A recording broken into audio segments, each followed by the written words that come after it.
اللهم ربنا ألهمنا رشدنا وأعذنا من شرور أنفسنا. اللهم أرنا الحق حقا وارزقنا اتباعه وأرنا الباطل باطلا وارزقنا اجتنابه. اللهم ارحمنا بالقرآن العظيم واجعله لنا إماما وهدى ورحمة. اللهم ذكرنا منه ما نسينا وعلمنا منه ما جهلنا وارزقنا تلاوته آناء الليل وأطراف النهار واجعله لنا حجة يا رب العالمين آمين. رب اشرح لي صدري ويسر لي أمري واحلل عقدة من لساني يفقه قولي. ربي زدني علما. أعوذ بالله من الشيطان الرجيم. بسم الله الرحمن الرحیم. السلام علیکم ورحمۃ اللہ وبرکاتہ. مخارج الحروف میں ہم آج حروف صفیریہ کے بارے میں پڑھیں گے. سب سے پہلے ہم یہ جانیں گے کہ ان کو حروف صفیریہ کیوں کہا جاتا ہے.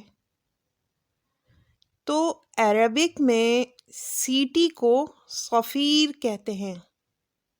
ٹھیک ہے، صفیر یعنی سیٹی. تو ان حروف کی ادائیگی میں ہم نے سیٹی کی آواز کے ساتھ اس مخرج کو ادا کرنا ہے. اسی کی نسبت سے ان حروف کو حروف صفیریہ کہا جاتا ہے. اور حروف صفیریہ 3 ہیں: ز،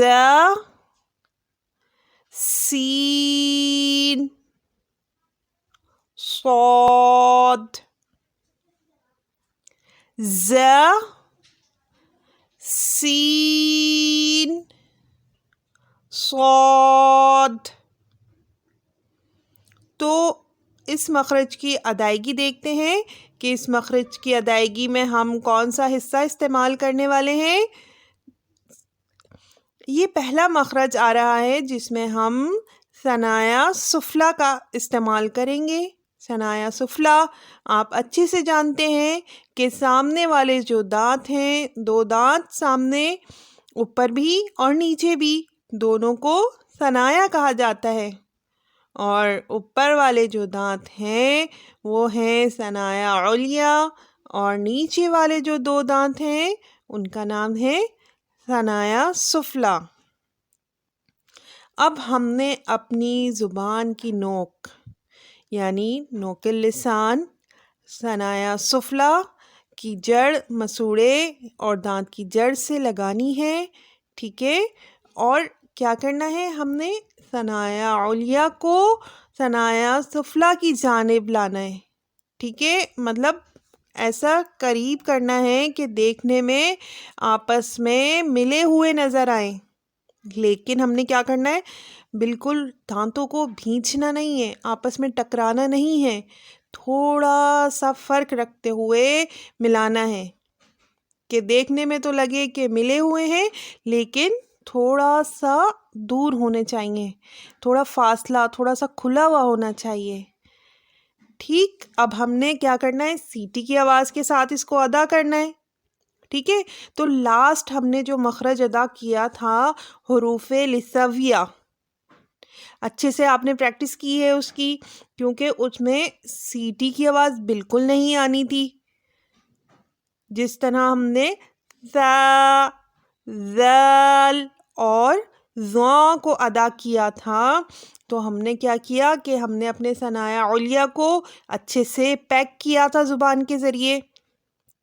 اب حروف صفیریہ میں جب ہم نے سیٹی کی آواز نکالنی ہے تو ہم کیا کریں گے کہ ثنایا علیہ کو کھلا چھوڑیں گے تاکہ سیٹی کی جو آواز ہے وہ واضح پتہ چلے.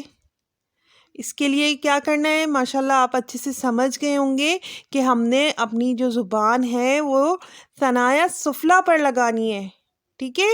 اس طرح سے ہماری جو سیٹی کی آواز ہے وہ واضح ہو جائے گی۔ اب آپ میرے ساتھ مشق کیجئے، اپنی زبان کی نوک لگائی اپنے ثنایا سفلی کی جڑ سے، اور کیونکہ ثنایا علیہ بھی قریب ہی ہیں تو تھوڑی سی زبان ثنایا علیہ سے بھی ٹچ ہوگی، تو اس طرح سے آواز ادا کرنی ہے، ز ز، سین سین، صاد صاد۔ واضح پتہ چلا نا کہ ان کی ادائیگی میں سیٹی کی آواز آ رہی ہے، ٹھیک ہے؟ اب غور یہ کرنا ہے کہ ز اور سین باریک پڑھے جائیں گے، ٹھیک ہے؟ ز اور سین باریک ادا کرتے ہوئے صوت کو ہم نے موٹا ادا کرنا ہے، یعنی پر ادا کرنا ہے۔ تو اب موٹا کرنے کے لیے ہم نے کیا کیا؟ تھوڑا سا اپنے ہونٹوں کے کناروں کو بند کیا، اور ہمارا جو ہونٹ ہے نیچے والا وہ تھوڑا سا گول ہو گیا، ٹھیک ہے؟ اس طرح سے ہماری آواز ہو گئی موٹی۔ تو ہم نے پھر ادا کیا صاد۔ اب تینوں کا مخرج ایک ہی ہے، صرف ز اور سین باریک ہے اور صاد موٹا ہے، ٹھیک ہے؟ تو اب یہ بات دھیان میں رکھنا ہے کہ ثنایا علیہ کو ثنایا سفلی کے قریب لازمی لانا ہے۔ اگر لازمی قریب نہیں لائیں گے تو یہ مخرج صحیح سے ادا نہیں ہوگا۔ اچھا، مشق کے دوران کس بات کا خیال رکھیں گے آپ؟ اس بات کا، جب آپ یہ حروف ادا کر رہے ہوں گے تو آپ کو اس آواز کا جو نکلنا ہے اپنے ہونٹ پر واضح محسوس ہوگا۔ سیٹی کی آواز کی جو لہر ہے وہ آپ کو اپنے ہونٹ پر محسوس ہوگی۔ میرے ساتھ دہرائیے، ز سین صاد۔ اگر آپ کو آواز محسوس ہو رہی ہے تو سمجھ لیں کہ آپ نے یہ مخرج بالکل ٹھیک ادا کیا ہے۔ اپنی مشق، اپنی محنت اسی طرح جاری رکھیے۔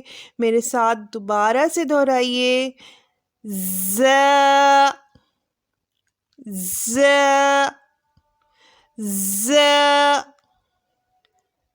سین سین سین، صاد صاد صاد۔